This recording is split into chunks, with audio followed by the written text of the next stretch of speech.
Hello, everybody. Welcome to Gen Con Online. Again, we're back. This is Kosmos Games. We're back here with Mike. Before we get too far, I want to make sure that someone can hear us. So, if you're tuned in, please give us like a thumbs up or something. And make sure you can also hear myself as well. Hi, everyone. Welcome to day 3. Let's see. I'm also just checking. Oh, okay. I got a hello. I think that's an Oscar. Is that Oscar saying hello? Ooh. And yeah, cool. Everyone can hear us. Great. Welcome. My name is Tom. We're here today with Mike, and I'll let you introduce yourself. Hey, everybody. Mike DePasquale. I've been demoing with Kosmos for 3 years. If you've been part of any of the previous streams, I've been demoing. This is my 3rd Gen Con. I've also done 2 PAX Unplugged with Kosmos. I absolutely love their games, and I'm so happy to be back doing demos for Kosmos. And today we're going to look at My City, which Tom will also go into a bit as well. Yeah, thanks again, Mike. We love having you here. You're great at tutorials and demos. You're also just excited about these games, which is great. So really happy that you're able to join us. And happy that everyone who's here joining via the live stream is here to join us as well. Because later on, we're going to let you ask any questions you want to either me or Mike. Now, we would prefer them to be about Kosmos games, but really, in the past, we've had questions about just about everything. So anyway, I'll give you a quick outline of how this video is going to work. We're going to start off by talking about My City, which was nominated for the Spiel des Jahres. It's a game by Rainer Knizia, and it's a legacy game, and we'll explain what that is. But we'll explain who the game is for, what we like about it, what we think is cool about it. Then we'll go over a demo. We have some components set up over here. We'll go over how the game is actually played, and then we'll open it up to everyone to ask questions. Before we do that, I'm going to play a quick video for everyone to see. It's kind of like a little teaser about My City. You are the architect of a whole new adventure. A legacy game for the whole family. Manifest your destiny with My City. Experience the rise of your city from settlement through industrialization. As you play, choices and actions made in one game carry over into the next, creating a unique, personalized gaming experience. Over the course of 24 games, broken down into 8 chapters, you'll face increasingly complex challenges and exciting new possibilities. What are you going to build in My City? Nominee for Spiel des Jahres, the Game of the Year Award. A Kosmos game from Thames and Kosmos. And we're back. All right, so that was a cool little teaser video, and now I'm going to just turn the time over to Mike. Mike, you're going to tell us all about My City. Yes, I will. Okay, so My City, it's a really great family-oriented city building game, right? So what we're going to be doing is laying tiles down to create and design our own cities.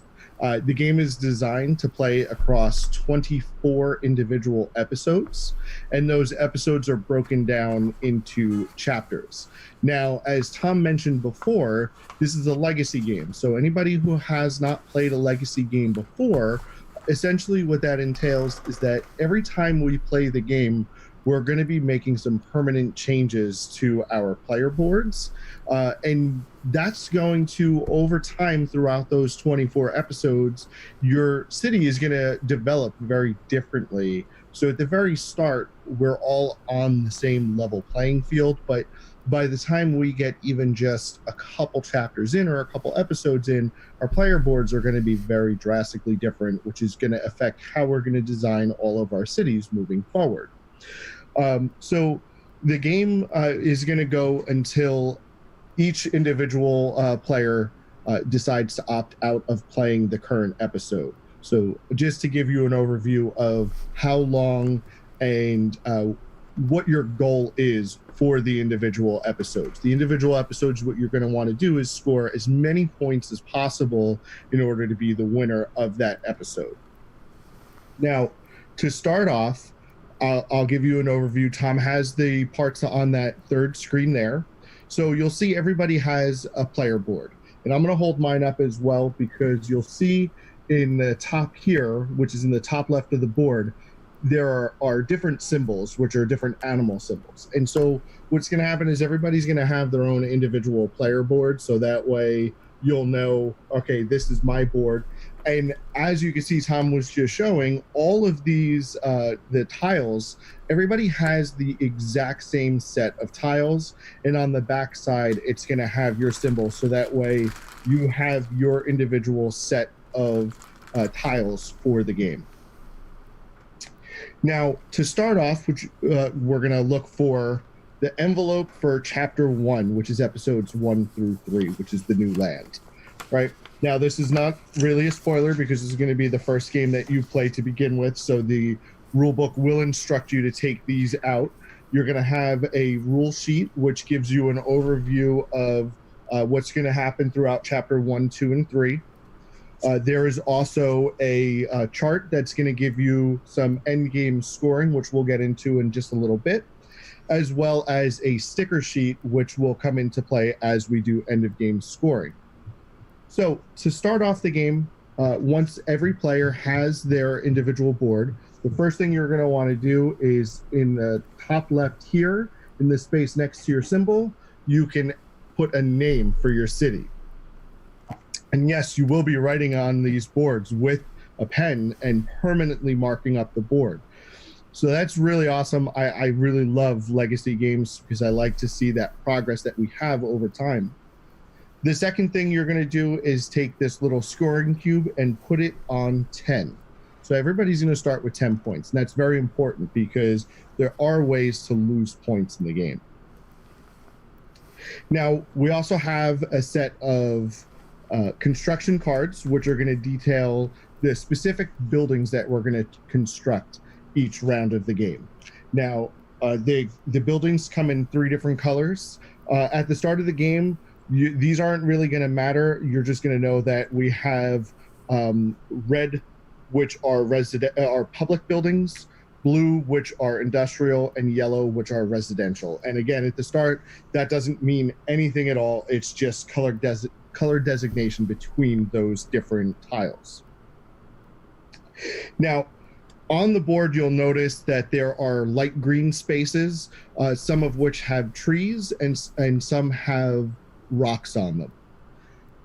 We also have 2 different sets of areas which are you cannot construct on, which are the mountain spaces to the left and then the very dark green forest spaces on the right. Those are out of bounds. You cannot build on those spaces.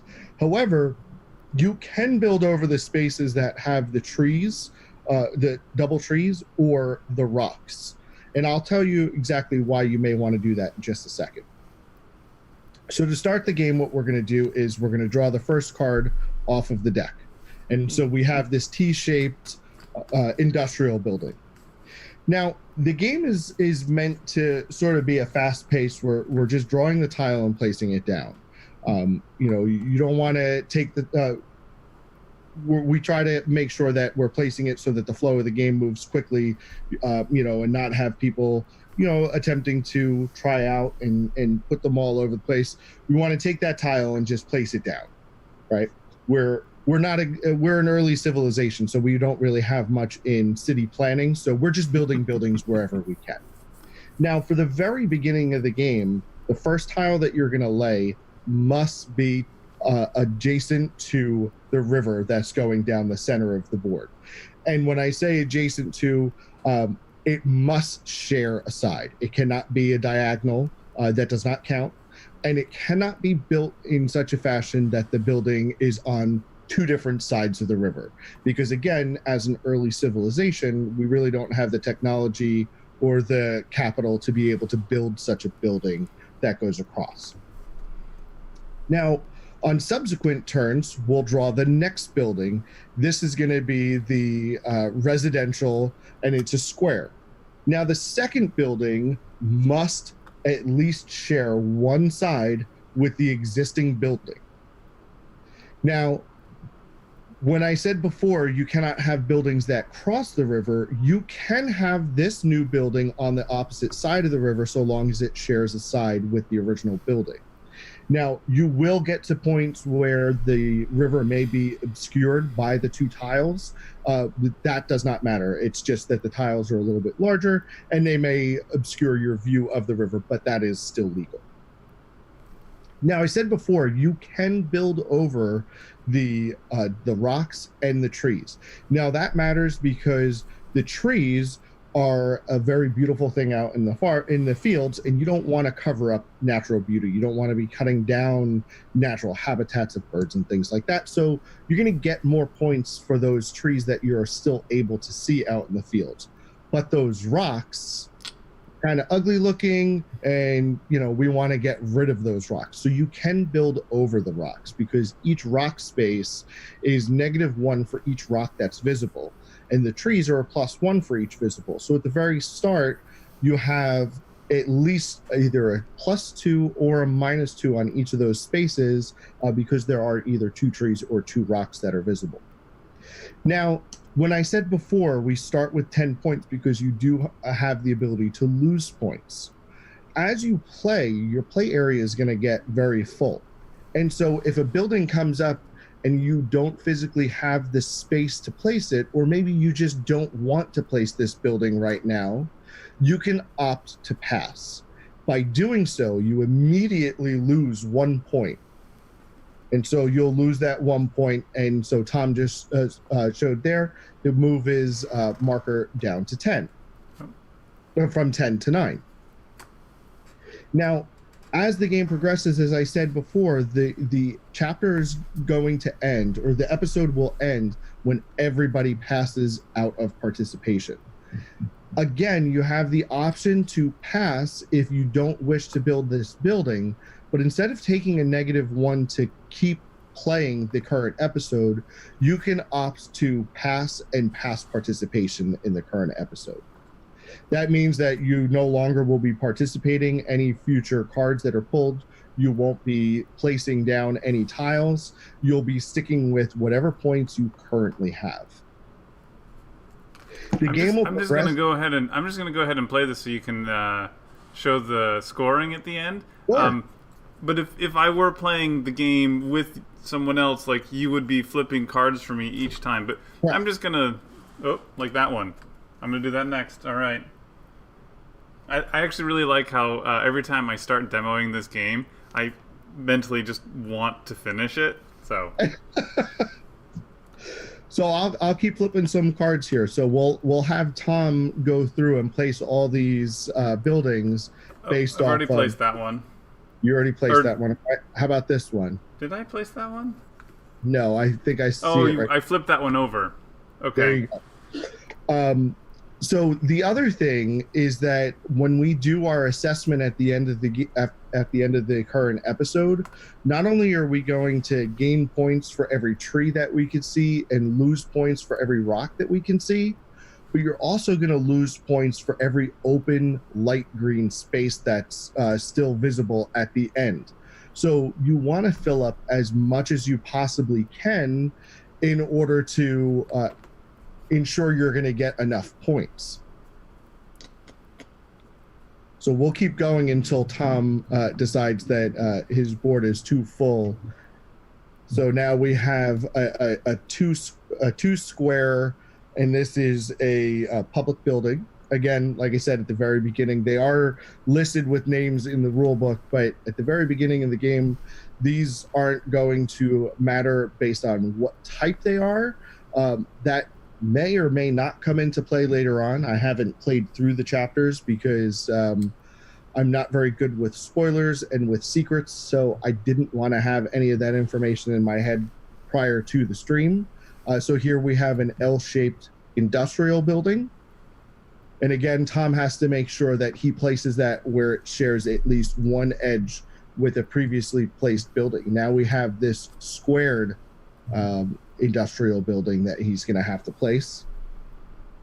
Now, we have I believe this is a 4-space long public building. And then we have a 3-space L-shaped public building. Nice. I'm doing much better this time than last time I played. Oh, I've already played that one. Already played this one. How about this one? A 2-space, and that is residential. This is right here. Okay. The other thing also is you're not allowed to build on top of buildings. So if you ever have a building come out, you cannot overlap them on top of another building. So I'm going to pass on that one. Okay, so Tom just lost a point to pass through on that one. Now we have this L-shaped. I've already played that one. Ooh, you know what? I'm going to pass on that too. I'm waiting for that. I'm waiting for this last red Z here. Oh no! I can't place that one. All right, I'm going to pass again. I'm holding out for this one. All right. There it is. And I think you passed through all of them. That's all of them. Yep. Yep. So now what we're going to do is we're going to go through that assessment. So Tom, so what we're going to do, we're going to go back to here, which is our chart that on the side here, it's going to give you the immediates. So for episode 1, immediately not constructing a building is -1 point. And then at the end, we get +1 for every tree. Now, what I always try to do when I do my scoring is I always do the positives first, because negatives, they don't stop at 0. So if you are at 3 points and you get a -5, you would actually be at -2, and those will deduct from your positive points. So we always try to do the positives first, then the negatives, so that way everything ends up hopefully in the positive. So for each tree, we're going to get a +1. So how did you do there? I got 10 extra points because I have 5 groups of 2 trees. And then for every rock is -1. Do you have any rocks visible still? I have 6 rocks visible, so I'm going to lose 6 points and back down to 10 right where I started. And then for every empty light green space, we're off 1 point. 1, 2, 3, 4, 5, 6, 7, 8, 9, 13, 14, 15, 16. So I'm actually going to get -6 for this one. That doesn't normally happen. I'm usually better than that. I thought you were doing better than our last stream. I turned over a couple tiles early on as an example, and I think that kind of messed me up. Also, I just didn't plan very well. So I will take the credit for that. It was bad planning on my side. But as you continue to explain, that's actually not so bad. It's not. And so what's going to happen is if for some reason you are able to get your scoring marker all the way around to 50, you immediately get to fill in one of these progress marks on your board. These are these little circles here next to your city's name. Now, when you assess and you find out everybody's scores, there is a really great catch-up mechanism so that you don't have a runaway leader in the campaign. So the first player, the person who wins the game, they get to fill in 2 of these progress marks. However, we go over to this sticker sheet, and you'll see here there is a bunch of double rocks. As the winner, not only do they get to fill in those 2 progress marks, they also get to place that really fantastic double rock onto any space on their board that has a lighter blue square. You might be able to see that here. There's some of these that have lighter green squares on them. So now that means that Tom, if he had won this game, would be starting with a little bit of a detriment. I clearly did not win this one. So No. So what happens to me? So do I get to color in any of those progress markers? if we're playing a 3 to 4 player game, then the second place player would be able to fill in 1 progress mark. And then for players 3 and 4, they don't get to fill in any progress marks. However, they do get these stickers here, which are a singular tree. So they end up with a little bit of a bonus on their future games. Now, if you're playing a 2-player game, then what's going to happen is the first player will get those 2 progress marks. The second player won't get any progress marks. They will, however, get the sticker instead, so that way they still will be able to start with some form of advantage, because now you end up with having a multi-point, swing in between those 2 players. There's essentially 3 points, a 3-point difference for those players at the very start of the game. Now, as I said, at the very start of the game and very start of the campaign, everybody's going to start out with the same board. So we essentially are on a same playing field. But as we start putting these stickers out, Tom may put his in different areas than I do. Not only that, he may be getting different stickers than I do. So one of the things that Tom and I had mentioned in our previous stream is placing trees. And placing trees, he had won the last game and was able to place a tree, which he put next to one of the other existing areas that had double trees. Now, is that the best idea? Who knows? It may be a great idea to be able to have to just avoid one area of trees instead of multiple very small areas of trees, but you could get into a position where the tiles that come out in the order they come out don't really work with that size area of trees. Again, you can place over the trees.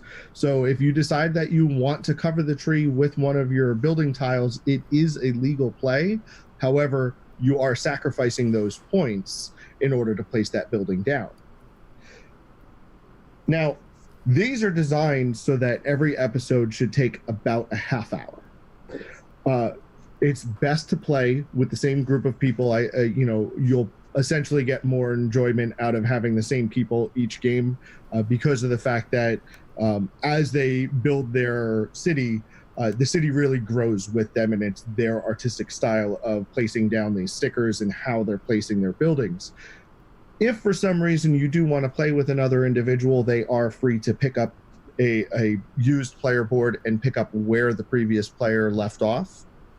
However, what's really great is that on the reverse side of all these tiles, there is what we call the eternal side.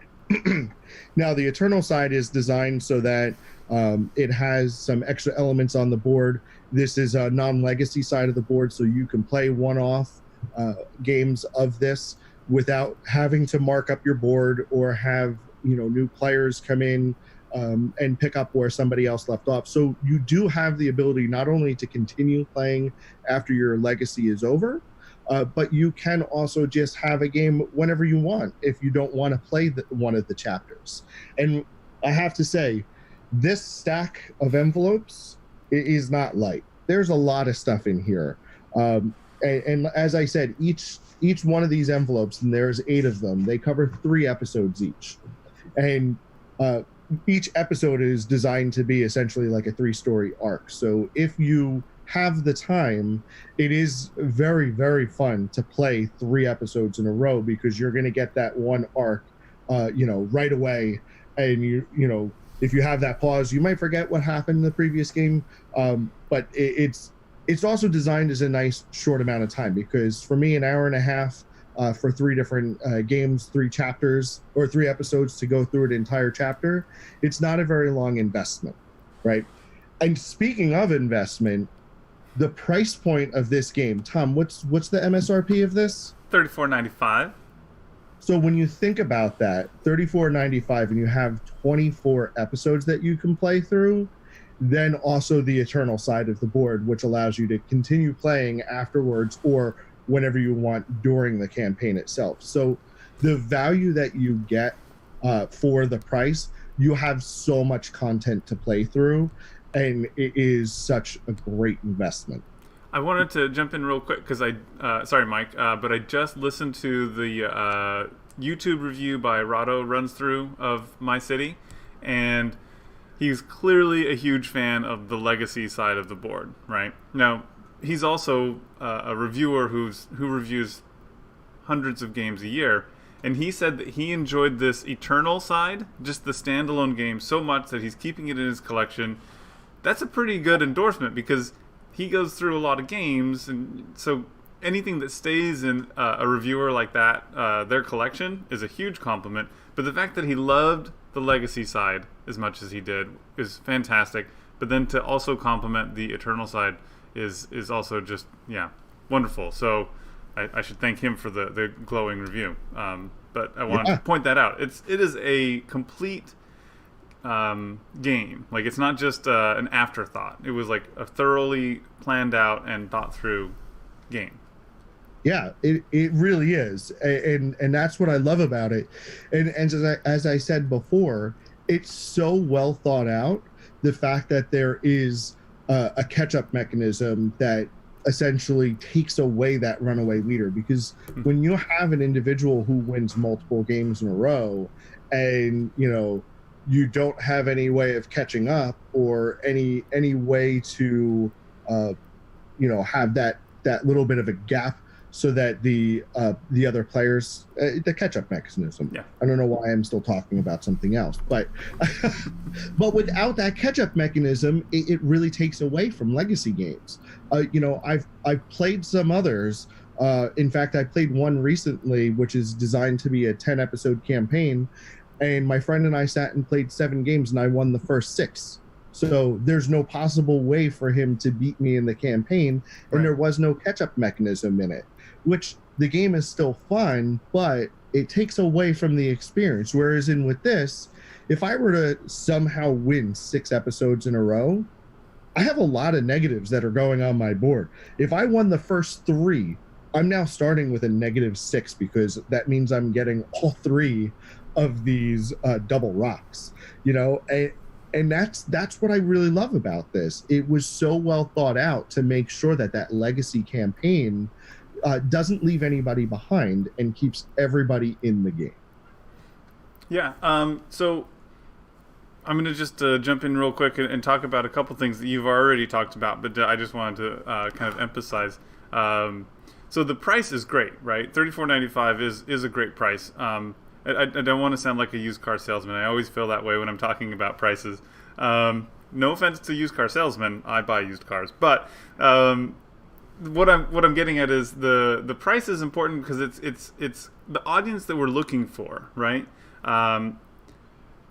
Most legacy games and a lot of games nowadays are very expensive because they have, just like beautiful components and like miniatures and all these like linen finish rule books and that stuff is great. But this is intended for the family gamer and the person who's just starting to play the great hobby games that we've all already been introduced to. So if your family has played Ticket to Ride and they like that, this is the exact same weight game, and we feel like the price point helps make that attractive to the family gamer as well. So that said, I will say that it's getting great reviews from reviewers like Rado and Tom Vassell and a bunch of other people, because it's not only good for families, it's also good for us hobby gamers who go to Gen Con and have collections like Mike has behind him. It's still a great game for us because it's really clever. Like, just because those rules seem simple doesn't mean you can't get caught up in your head with strategizing a little bit.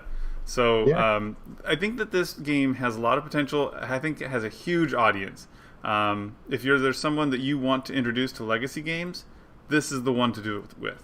If you have a group of friends that you've already played a bunch of legacy games with, I think that you'll just jump right into this and eat it up. So anyway. Absolutely.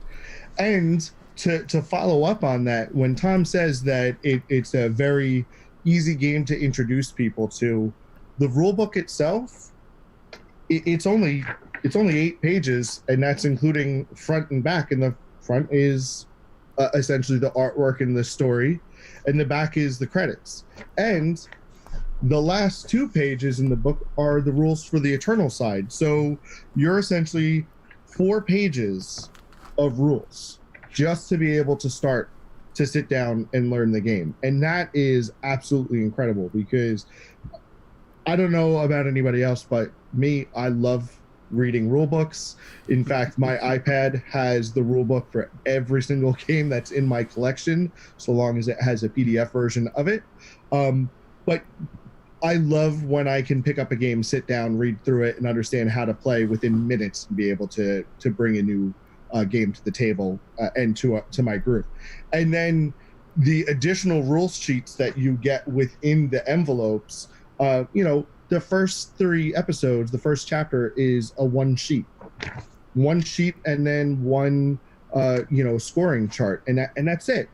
And it slowly introduces new elements, and that's another thing that's so great. I haven't gotten through all of them, as I said before, but I know Tom has, and has read through some of them, and I know that over time it introduces so many little elements along the way that there's quite a lot of changes. There may not be a lot of changes from episode 1 to 3 or 1 to 2, but episode 1 to 10, there could be so many different things that come into play, and that's what's amazing. Something that starts off as one thing and evolves as you play, that really resonates with hobby gamers, because we love seeing different mechanics in games, complexity changes within a game, and bringing them in gradually, again, harkens back to this being a family game. Because one of my things when I teach new games, especially to my family, and with the pandemic, I play a lot of games with my wife. Hi, Christian. I love you. She's watching upstairs on a live stream with my kids. Hi, Cooper. Hi, Mikey. But a lot of times we play games, and I'll bring one out and I'll start introducing the rules, and she's kind of goes like this, and she's like, I feel like there's so many mechanics in this just to have more mechanics. But with My City, it's a game where I can introduce it to her and it gets complex over time. So it's not that, throwing everything in the cart all at once. We're gradually bringing new elements into the game. And that really helps for having individuals that aren't familiar with hobby games, or may not be, very versed in these longer style games. So it really helps bring, newcomers, but then also really is able to hit all those sweet spots that, hobby gamers would really love. Yeah, I'm gonna lean on Rado's review again, because he did such a good job. But one thing he complimented is exactly what you're talking about, how it starts off so easy, and it slowly brings in these new smaller minor changes. And one thing that he pointed out that he really liked, and I agree with him now that I think about it, but I didn't think about it when I was originally playing with this game, is it's bringing in new mechanics, and it will slowly take some of them out, which means, yeah, the game is going to progress, and the game is going to get a little bit more complex, but it never gets overly complicated, and that's really nice. So, yeah. I'm not going to spoil anything, but you'll notice how on the legacy side of the board here, we've got a lot of space on the sides. Those are going to get filled with stickers, which are going to bring in more mechanics. I mean, there's a lot of space there, so there's a lot that can happen. But not everything that you learn in the first few games are going to progress all the way through. I mean, some things do, some things don't. I'm not going to give it away, but it's nice that it keeps everything really clean and easy, so that even if it's adding a whole new element, you don't have to keep 20 rules in your head at any given time, which I can appreciate that. So yeah. Yeah, and that's what makes it really great. Yeah. Let's see. I think we've covered pretty much everything about like how the game plays at first. I think we've covered what I like about the game and what you like about the game. I do want to mention one other thing. if you look at all the Cosmos games rule books, you'll notice in the top corner there is a QR code that goes to the Cosmos Helper app. I highly recommend installing the Helper app. Not only does it give you overviews and tutorials for games like it will for My City, but if you play the adventure series, the adventure game series, it does full narration for you. So you, even though you have the adventure book where you could read all the entries, the app will actually read them for you, and it's professionally voiced, which is fantastic. And if you have things like Ubongo, and I have Ubongo 3D above me here, which is amazing, and I'm terrible at it, but the app will actually tell you, you can type in the number board that you have, and it'll show you the solution to those.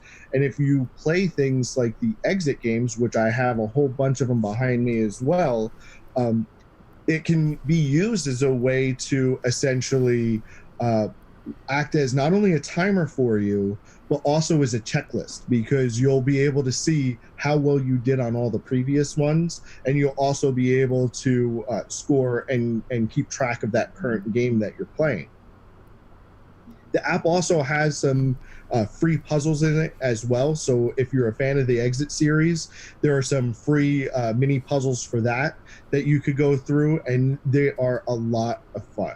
And all the content in the app, I believe, is free, right, Tom? There's Yep. nothing in there that's paid. And that's what's fantastic. And the rule summaries are really, really fantastic.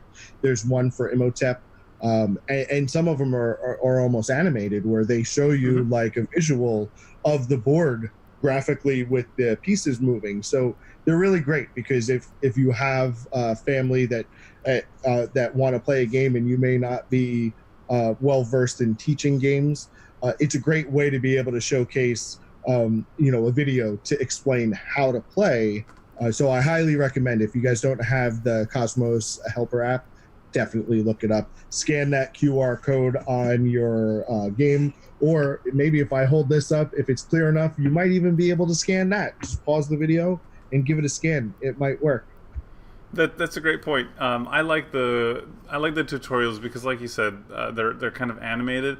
I learned visually just as much as with reading, so that helps me a lot, and I think it does help other people too. So that's why we have it. We try to make it as easy to get into the game as possible, and that's just one of the ways. Yeah. All right, so I want to open up for some questions. We have had a couple already come in, and some of them we've kind of answered, but let's look at them right now. I had someone ask if the boards are double-sided, and yes, they absolutely are, which is great. Oh, and that reminds me, I said earlier, I felt bad saying this, like, I didn't mean to say that the components in this game are not fantastic. They are. The artwork in this is good. The cardboard is nice and thick. It doesn't have those plastic formed miniatures that would have increased the price by double. The tiles are also linen finish as well, which is fantastic. Yeah. So yeah, top quality components, but not overproduced when it doesn't need to be. So that's why the price is nice. Let's see. Just talking about trees. Everyone likes trees. I love trees. If trees everywhere. Talking about getting copies, this game just released, so you can go get it now. It's at Barnes & Noble right now, so if you go online or to their store, I assume they're going to have it in their store. If not now, then very soon. But I just haven't been in their store recently, so I don't know. In a lot of places, it's not even open. But I know it is available online, so you can buy it there for sure. Let's see. So if you have questions, now is the time to ask. Just talking about the Eternal board is a huge bonus. That is a great really? thing that makes the game it makes the game that much more valuable. Like so many legacy games, they don't stay in your collection because once you've played them, they're not useful anymore. Whereas this one can stay in your collection because it has a real decent game. Let's see.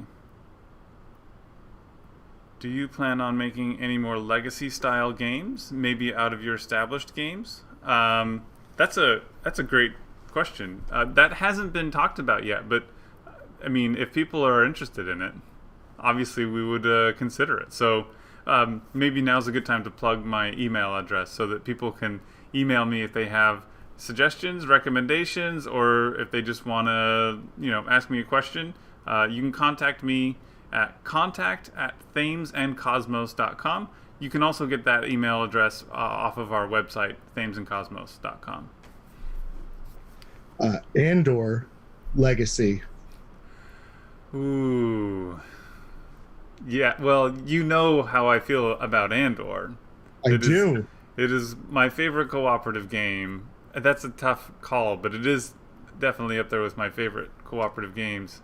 And favorite games of all time, I would say. So, yeah. And a legacy, it almost is a legacy game already. Yeah. But we could do things where like the characters progress. That might be kind of cool. So that's one thing that I love, the attention to detail in that series. I'm not sure if you noticed, but so in the base game, you start off with all these heroes who were, average 30, 40 years old kind of characters, right? You're very typical hero characters. And then the next game is where you travel up north, and then the final game in the series, the Last Hope, is you travel all the way down to south of the land of Andor. And I love that in that last series, the characters' cards and artwork are all actually like aged. And yes. their abilities changed because they're progressed in like different ways, and so it's not a legacy game, but the story is so strong. I think it would very handedly make a good legacy game. I absolutely believe it would. Yeah, it's a really great series. It really is. Yeah. So My City is a Barnes & Noble exclusive for a very short time. So you can pick it up at Barnes & Noble right now. Or if you want to support your local game store, which I always recommend, you can go. It'll be available August 1st. So I just had a question about that. So yeah, it is right now exclusive, but it won't be forever. When is My City going to be available in Spanish? I don't actually have the answer to that, but I can look into it and comment on this video afterwards. Let's see. Can you see My City getting an expansion? I don't know, Mike. What do you think? I don't know. Since I haven't played through the entire campaign yet because I didn't want to spoil everything and have all that information up here before the streams, I'll have to go through it, and then once I've played it, I'll come back and I'll either post a comment or maybe I'll revive my. I had a YouTube channel with another one of my gaming partners who may be on the stream still. I don't know if Oscar is, but we got cut short because of the pandemic. Our plan was to drive around to different game stores, but you should plug your channel right now. What's the name of it? It's On the Move Gaming, and you can find us on YouTube. We only have a couple of videos, but I could see myself doing some reviews of this and updates as we go through. We'll post some spoilers in the beginning, and then that's something I can definitely see us doing. Play through and then give a follow up after the entire campaign on if how we feel, if it's something that we think could or should be expanded upon. I'm always a fan of expansions, though. I mean, that's one thing for me is if a game has an expansion, I pretty much buy all the expansions because I need all the things. And when I find games that have really strong elements and I can bring to the table very often, it's something I'm going to look for expansions for as well, because I want to play it and keep things fresh. And that's, again, one of the things that's fantastic about the legacy version of this is that you've got 24 episodes that are going to keep it fresh. So we'll have to see how that works out to possible expansions, but I will definitely update. I wanted to mention one comment in here, which I think is great. On that same note of expansions, you could do my country and then my planet and then my universe. I mean, the possibilities are pretty, endless. Universes are pretty endless. So. Yeah, exactly. Oh, that would be really interesting to do my universe or my solar system. Maybe even having something that's like in space with satellites instead of trees and some debris instead of the rocks, and you're placing other satellites or space stations out into it. That would be kind of cool. So right now, like in my city, you feel like a city planner, right? Because you're deciding where buildings are going to go, and in the future other things will go. So you're a city planner. If it were my universe, what are you? Practicing God, I guess, at that point. Yeah, I mean, if there was something like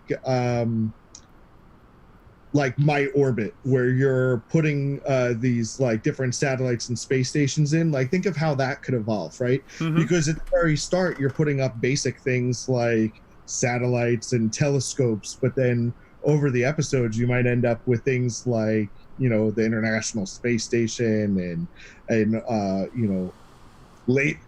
mining lasers to mine the cheese off of the moon. I mean, there's some really cool possibilities with it, and that's another thing that I love when you fall in love with a game so much that you can see like, oh, I want to reskin it and add some new content like this, and that. Like that kind of excitement from either myself or other gamers, really, that makes a game stand out. When you start imagining different ideas that you can add to it.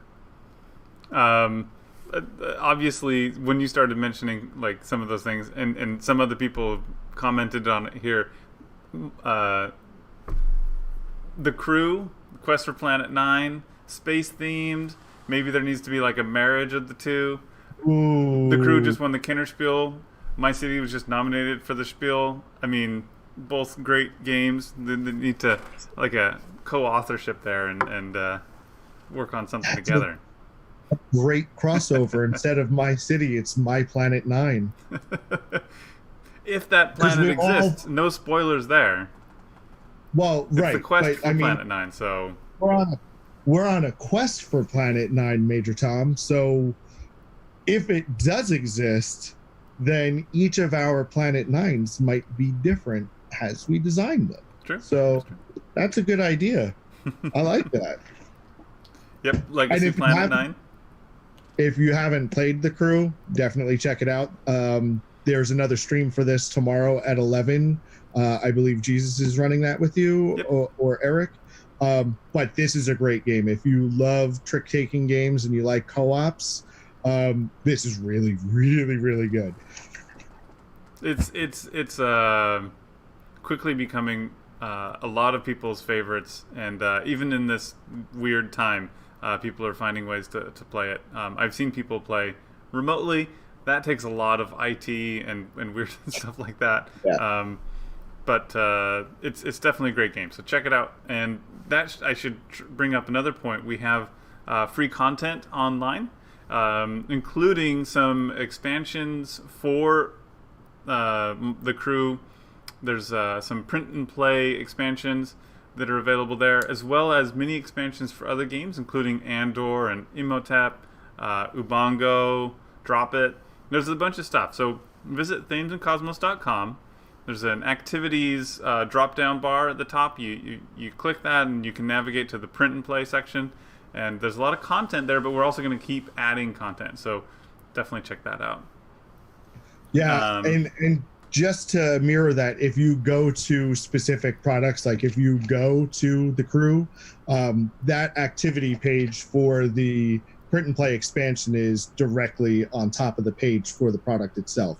So if you look up a specific product, you'll also find those print and plays. And that's one thing that a lot of publishers have been doing that I really applaud, because right now, while everybody's home due to the pandemic, it's a very difficult time. So to see all these different vendors and especially Cosmos for putting out so much of the content, it really is amazing, because us hobby gamers, we always want something new. And these conventions are places where we would normally go to see people that we only get to see once a year, and collect all those promos that everybody's hunting for. And having a year off from that really is it's sad. There's a lot of people that have been at our demo tables at Gen Con that I've seen 2 years in a row. I was looking forward to seeing some people for a third time. So it's sad not to see some of our repeat fans and share my love of all of the Cosmos games with everybody. Yeah, it's a real bummer this year for sure. But yeah, glad that a bunch of you can join us now, and hopefully people will tune in to this video, because this is going to be available online afterwards. And I think people who went to Gen Con will be able to come and see you and me, although they're probably more interested in seeing you, because you demo all the games. You're in the demo hall the whole time. You're the one who's actually interacting. I'm just at a register ringing people up. So yeah, thanks again, Mike. One thing I wanted to mention, now this is a little bit of a tangent, but I felt like there was a good segue. You were talking about how publishers are making a lot of print and play stuff available. Well, Kosmos Games, just a little bit of like kind of behind the curtain kind of on the company, right? Like, Kosmos Games in the United States is actually the board game brand of Thames and Kosmos US. There's also a Thames and Kosmos in the UK. You can see because they're on the chat right now. But we also make science kits and toys and things like that. And I think that there's a really big crossover between the two audiences. I know that people who play board games they've got good reading comprehension, and they're mentally very sharp. You kind of have to be, especially with the way board games are designed now, right? They're complicated. So what I'm trying to get at is I think that the board game audience is very smart, and smart people like smart toys, and that's what Thames and Kosmos has. And we have on our website, in that activities section, a bunch of things that you can do with your kids or by yourself, little science experiments for at home that you usually only need a couple like household supplies to do. And so just a small plug for that as well. I think it's a great resource, so definitely check it out. Absolutely. And hey, everybody from Cosmos UK. They've been great at answering some questions as they get posted on here for us, so that we can focus on this. But also they've asked some questions. Anybody, let's see, opening up the floor for questions again. Let me see. And remember, those questions don't only have to be about my city. You could ask questions about any of the games in the Cosmos line. Or you can just ask a question about Mike. That too. Open questions. How many Cosmos 2-player games do you have, Mike? I have a lot. So I don't like turning away from the camera, so I'll turn sideways as much as I can. I have Imhotep the Duel. I have Lord of the Rings the Duel, which is an older out-of-print game, which was co-published with Rio Grande Games. I have Kahuna, Aquilin, Lost Cities, the card game, and this is the new edition. So if you're a fan of Lost Cities, I definitely recommend to check out the new printing, because the new printing comes with the 6th expedition. And if I am not mistaken, it also has newer artwork as well. So I definitely recommend to check that out. And it's the same designer as My City, which is Reiner Knizia. So he's like an all-star or board game royalty. I don't know what right term to use, but he really is like prolific. He's got the best and so many of the best games. I also have on the other side of me Tally-Ho, Starship Catan, and Cleopatra, Caesar and Cleopatra. I also on one of my other shelves have the Rose King as well. And I also have the whole series of children's games as well. The Monster Trap, which my 7-year-old absolutely loves. My 2-year-old loves Harry Hopper. Yes. that is just so much fun for him to press the little grasshoppers and watch them go flying, even though he doesn't understand the concept of the game yet because he's too young. But he has so much fun with it. He always comes down to the shelf and he picks it up and goes, "Abby, Appa." It's so cute. This little 2-year-old, and he's like, he knows specifically which game is Harry Hopper. That's great. Someone's asking about the adventure games, and you did a tutorial on that earlier. So do you want to just touch on that real quick? So yeah, I'll touch on it real quick. So I have 2 of them here with me. The third one I have, I think, is behind me somewhere else. But the adventure series. So if you're a fan of the exit games, you'd be a really big fan of the adventure game series as well. So the way these play is essentially depending on which one you have, it's a 3-chapter arc, and it's a very narrative game where you'll have a group of people who will start off in a specific location, and then there'll be different areas around the map that have numbers, and so you'll move around. You'll move your piece around the board, and then let the other player know which location you want to look at. And there are all these different entries in the adventure book, which also, as I said, the app will narrate for you. But it really reminds me of the old point-and-click games, things like Myst or Maniac Mansion, where you're moving around, finding items, trying to combine items together or use items to interact with locations in the rooms.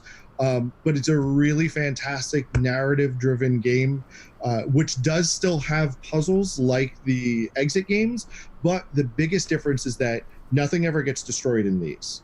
And there are different branching stories, so depending on some decisions you make in each chapter will actually affect the future chapters, and there's multiple endings to them, so you have replayability with these, because not only is there a difference in the decisions that you make, but at the very beginning, especially in the dungeon, which is more of an escape because you wake up in a dungeon cell and you don't know how you got there and you have to find your way out. Depending on the characters that you choose, certain other areas will ask which character is interacting. So you have now 4 different results based on which character you have. And even though you have health and you can get knocked out, you're never eliminated from the game. You never have to get, an hour and a half in and, we died, game over. You can still continue, but at the end of each chapter, we take those health points into account as victory points to see how well you progress through the stories. So they're really, really great. So as I said, the dungeon is one where it's an escape room type thing where you're trying to escape from this dungeon room and find out why you were even there. And it does have some puzzles very similar to the exit games. Monochrome Inc. Is a little bit of a change because instead of breaking out, it's almost like Stranger Things, where there's some corporation that's doing some very strange things, and you're breaking into their skyscraper and their building to try and figure out what they're doing. And that actually so these are generally rated for, I believe it's 8 and up. Is that correct, Tom? The dungeon and the volcanic island are both 12 and up, whereas the one, yeah. This is 16 and up. And the reason for that is because we're breaking into a location, so we're kind of breaking the law. And there are, some of the experiments are things that, not that they're gruesome or disgusting or anything like that, but there are things that might, not sit well with a younger audience. You're still generally the good guy, right? Like, no, you're not the bad guy. They're doing something fishy, you think, and there's a pretty good chance they are. But we don't want to encourage younger children to break into facilities because they think somebody's doing something bad. Yeah, you don't break into places just because you think someone's doing fishy things. Exactly. All right, so have we answered all the questions? Because, we could stick around if there are more, but let's see. Yes. Any chance you're going to have a sale on them? We do have on Amazon a bunch of our games are on special right now, so go check that out. Some of those deals are really good. I should have been mentioning this in some of our previous live streams, but the Amazon deal is great. So definitely take advantage of that. And let's see. I think that's all the questions. Yeah, monochrome is darker. Yeah, I still think that all of the Cosmos games, there's nothing like risque or bad. It's like there's some darker, maybe some slightly gory things, but I still think that you know your family, and these are supposed to be for families. I personally wouldn't play Monochrome Inc. with my 6-year-old nephew, right? But my 16-year-old nephew, yeah, absolutely. Like, I know he can handle that. All right. So I wanted to make sure before we get out of here that I thank everyone for joining us today, and for those of you in the future who are joining us, thank you for watching. This has been a lot of fun.